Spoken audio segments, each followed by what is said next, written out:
Dear friends, आज हम बात करेंगे basics about BA second English language Vikram university के सिलेबस के बारे में।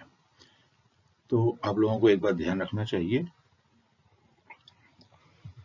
कि जितने भी राइटर्स हैं आपके फर्स्ट यूनिट में, जितने वर्क हैं, पोएम्स है, ऐसे हैं, शॉर्ट स्टोरी है, इनके राइटर्स के नाम आपको याद रखना है।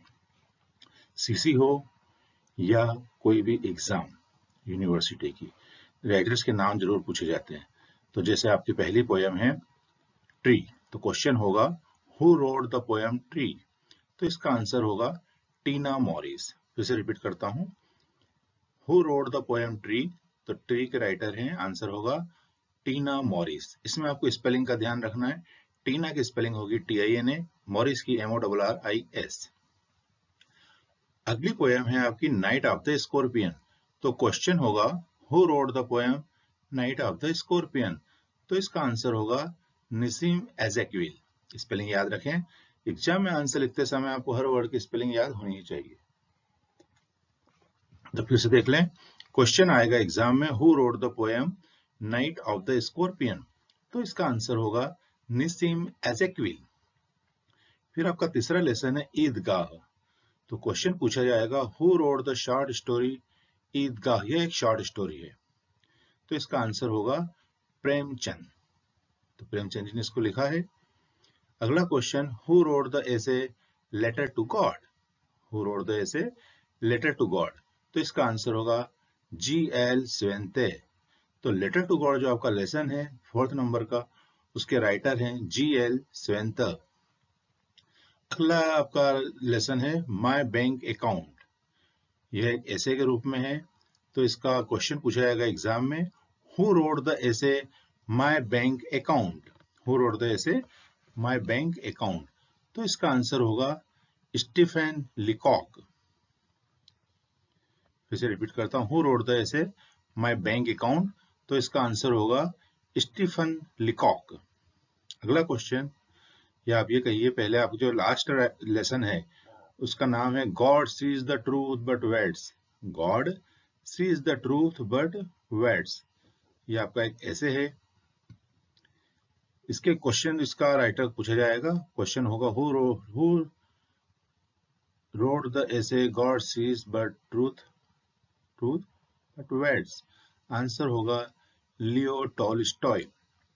तो मैं फिर से रिपीट करता हूँ, ट्री पोएम के लेखक हैं Tina Morris, night of the scorpion के हैं निसीम एजेक्विल, ईदगाह के लेखक हैं प्रेमचंद, लेटर टू गॉड के लेखक है GL स्वेंता, माय बैंक अकाउंट के लेखक है स्टीफन लिकॉक, और God sees the truth but weds को ट्रांसलेट किया है लियो टॉलस्टॉय ने। तो इस तरह से ये सारे लेसन्स के राइटर आपको नाम याद रखना है। इसका यूज सीसी में भी होगा और आपका जो यूनिवर्सिटी का क्वेश्चन पेपर होगा उसमें भी पूछा जाएगा किसको किसने लिखा है।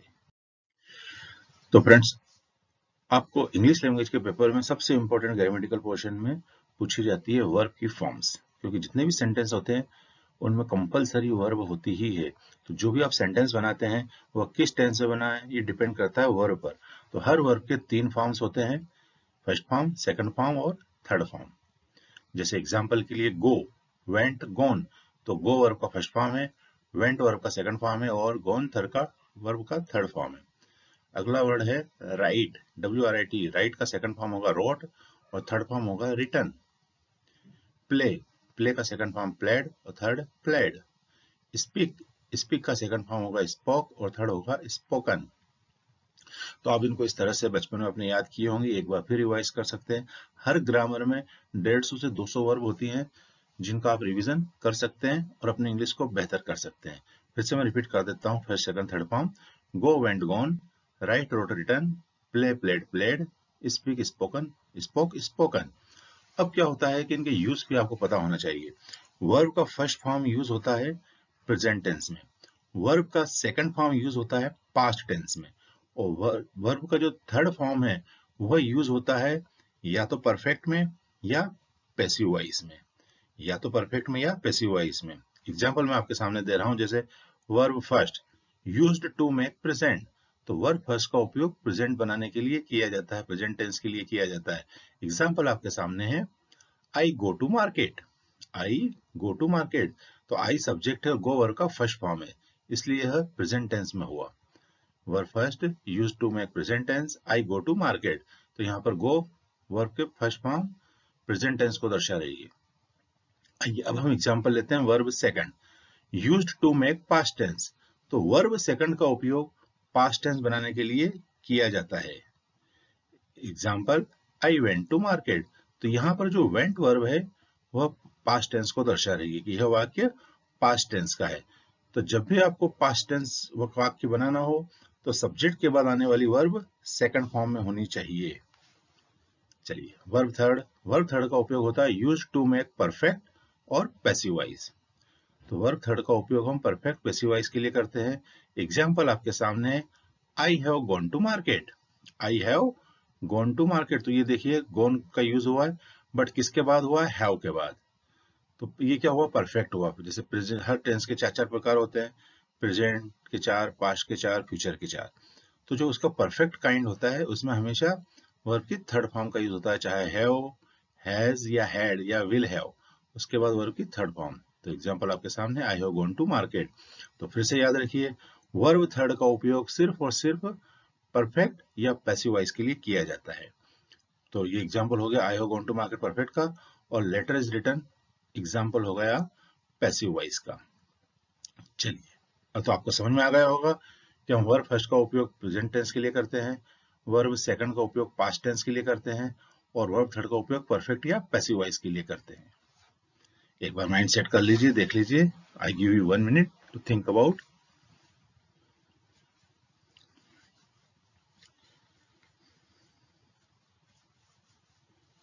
जाना नहीं है, इसको स्टडी करना है। स्टडी करने के लिए मैंने आपको टाइम दिया है, और ना ही इसको स्किप करना है, आगे बढ़ना है। You have to study these verb forms and their use.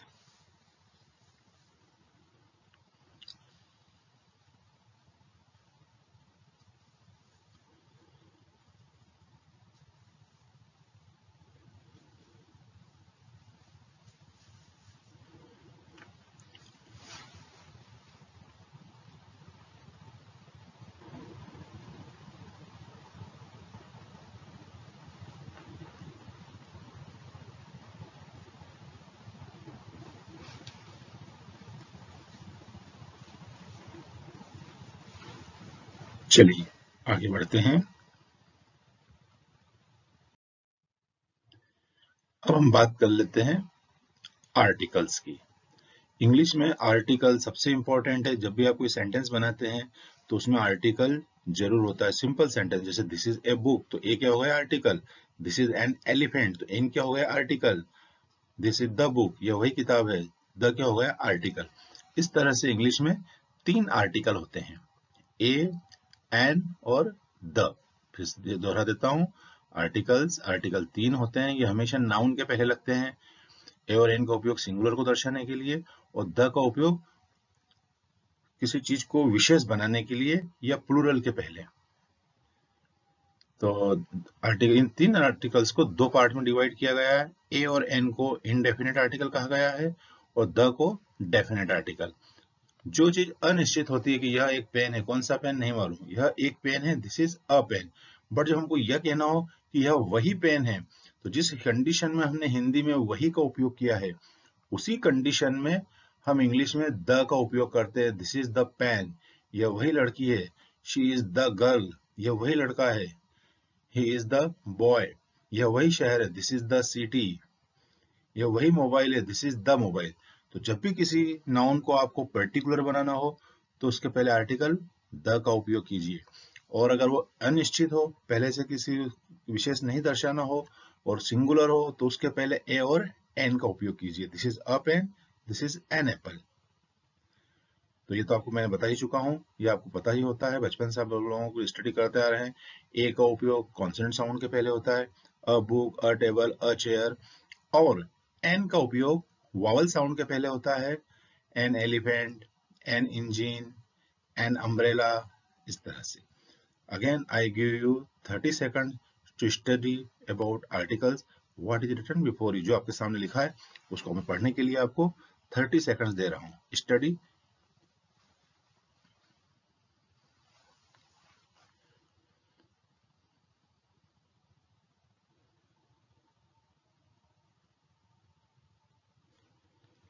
जाना नहीं है, मैंने आपको स्टडी करने के लिए टाइम दिया है।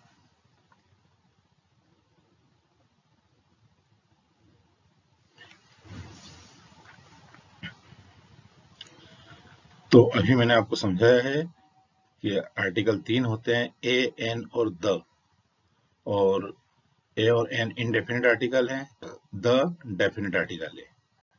चलिए आगे बढ़ते हैं। अब हम बात करेंगे word and there meaning in English.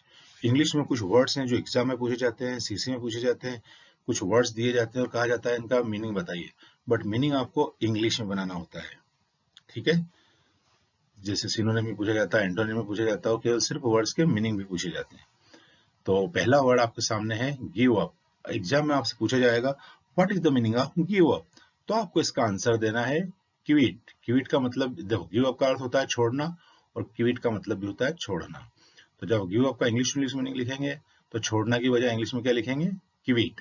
क्या लिखेंगे, क्विट, QUIT।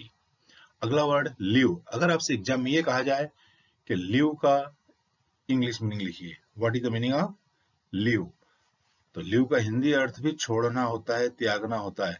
तो वापस लीव का भी अगर आपसे मीनिंग पूछा जाए तो इंग्लिश में आप लिखेंगे क्विट। क्विट करना मतलब छोड़ देना।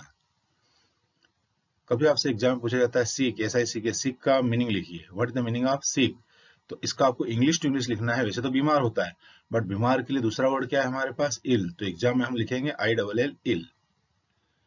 अगला वर्ड डिलीट। अब डिलीट का आपसे कहा जाता है what is the meaning of delete, तो डिलीट का मीनिंग होगा इरेज, क्योंकि डिलीट का अर्थ होता है मिटाना, और इरेज का अर्थ भी होता है मिटाना। फिर आपसे कभी कभी एग्जाम पूछ लिया जाता है what is the meaning of entertain. Entertain का अर्थ क्या, तो एंटरटेन का अर्थ होता है मनोरंजन करना, तो मनोरंजन करने के लिए आपको एक दूसरा वर्ड चाहिए, जैसे एम्यूज, AMUSE, इसका भी होता है मनोरंजन करना। तो फिर से मैं बता देता हूँ, what is the meaning of give up, तो आंसर होगा quit. What is the meaning of leave, तो आंसर होगा quit. What is the meaning of sick, तो आंसर होगा ill. What is the meaning of delete, तो answer होगा erase. What is the meaning of entertain, तो answer होगा amuse. चलिए I give you 30 seconds, study these words. इन words को अच्छे से स्टडी कर लीजिए, मैं आपको 30 सेकंड दे रहा हूं।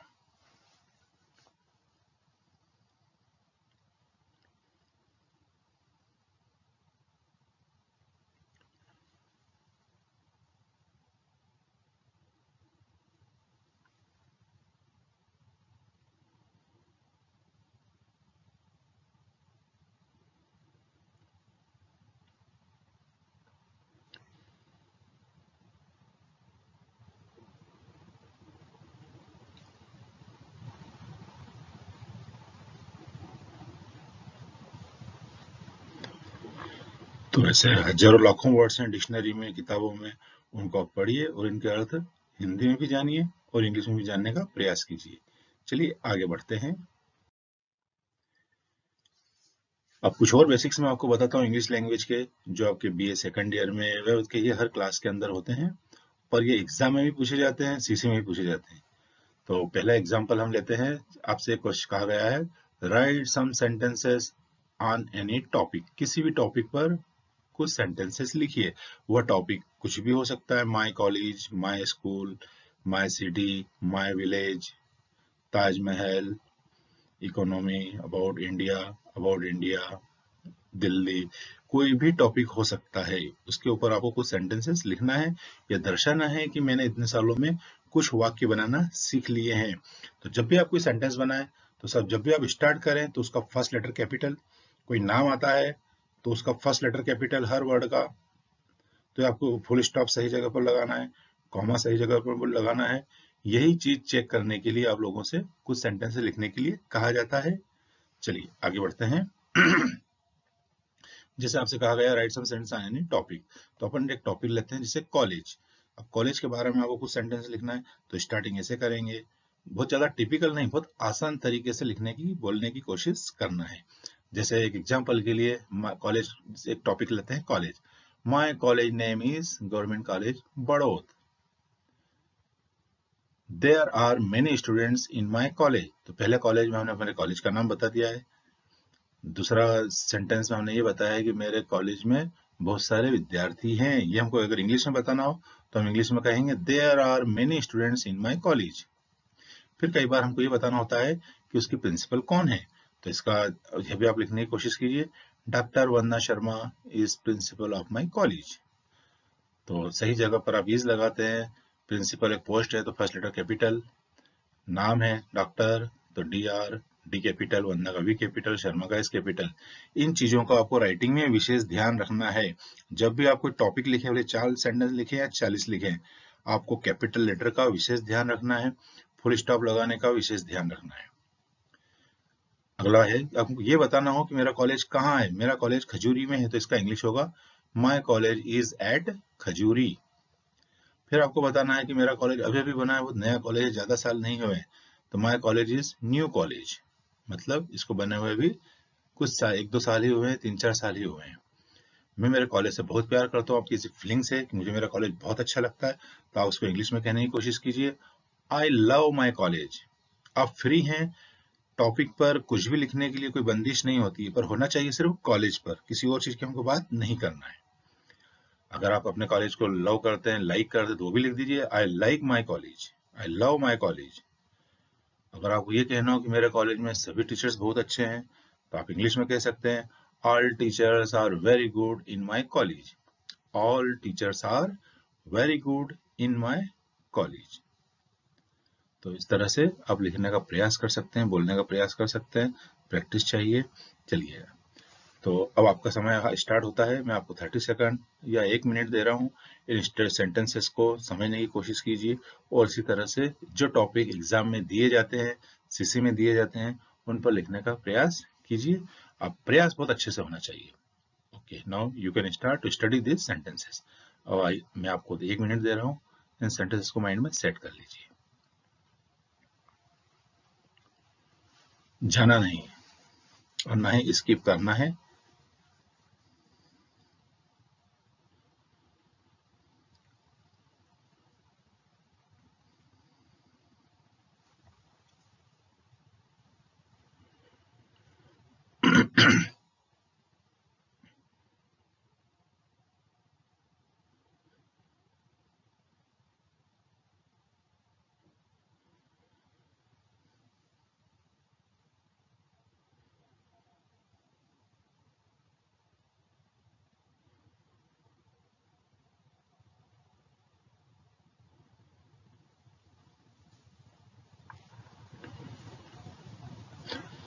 तो हमने बहुत लिमिटेड डिस्कस किया है, but is very important for you.